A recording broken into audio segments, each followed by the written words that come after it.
ಪಕ್ಕದ ಚೀನಾದಲ್ಲಿ HMPV virus ಆತಂಕ ದಿನೇ ದಿನೇ ಹೆಚ್ಚಾಗ್ತಾ ಇದೆ. ಇದೊಂದು ಆತಂಕಕಾರಿ ಬೆಳವಣಿಗೆ. ಪಕ್ಕದ ಚೀನಾದಲ್ಲಿ HMPV ವೈರಸ್ ಆತಂಕವನ್ನು ಸೃಷ್ಟಿ ಮಾಡ್ತಾ ಇದೆ.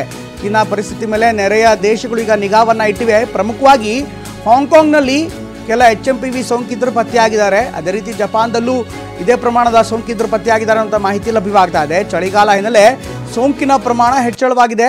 ಉಸಿರಾಟದ ಸಮಸ್ಯೆ ಹೆಚ್ಚಾಗಿ ಕಾಣಿಸಿಕೊಂಡಿದೆ. ವಿದೇಶ ಪ್ರಯಾಣಿಕರ ಆರೋಗ್ಯವನ್ನು ಕಾಪಾಡ್ತೇವೆ ಎನ್ನುವಂಥ ಮಾತನ್ನು ಈಗ ಚೀನಾದ ವಿದೇಶಾಂಗ ಇಲಾಖೆ ಹೇಳ್ತಾ ಇದೆ. ಭಾರತದಲ್ಲಿ ಯಾವುದೇ ಆತಂಕ ಇಲ್ಲ ಅಂತ ಕೇಂದ್ರ ಸರ್ಕಾರ ಹೇಳ್ತಾ ಇದೆ. ಇದಕ್ಕೆ ಸಂಬಂಧಪಟ್ಟಂತೆ ಕೇಂದ್ರದ ಆರೋಗ್ಯ ಇಲಾಖೆ ಕೂಡ ಈಗಾಗಲೇ ಸೂಚನೆ ಕೊಟ್ಟಿದ್ದು ಇಂಥ ವೈರಸ್ನಿಂದ ಏನೂ ತೊಂದರೆ ಆಗಿಲ್ಲ. ಯಾಕೆಂದರೆ ಈ ವೈರಸ್ ಏನಿದೆ ಕೇವಲ ನೆಗಡಿ ಅಥವಾ ಜ್ವರವನ್ನು ಹರಡುವಂಥ ವೈರಸ್ ಆಗಿದ್ದು ಯಾವುದೇ ಆತಂಕ ಸೃಷ್ಟಿ ಮಾಡುವಂಥ ಅಥವಾ ಆತಂಕಕ್ಕೆ ಒಳಗಾಗುವಂಥ ಪರಿಸ್ಥಿತಿ ಉದ್ಭವವಾಗಿಲ್ಲ ಅನ್ನುವಂಥ ಮಾತನ್ನು ಹೇಳ್ತಿದ್ದಾರೆ. ಆದರೆ ಚಳಿಗಾಲದಲ್ಲಿ ಈ ವೈರಸ್ನಿಂದಾಗಿ ಸಾಕಷ್ಟು ಜ್ವರ, ಗಂಟಲು ನೋವು, ಕೆಮ್ಮು, ಶೀತ ಇದೆಲ್ಲವೂ ಕೂಡ ಆಗತ್ತೆ ಅನ್ನುವಂಥ ಪ್ರಾಥಮಿಕ ಮಾಹಿತಿ ಲಭ್ಯವಾಗ್ತಾ ಇದೆ.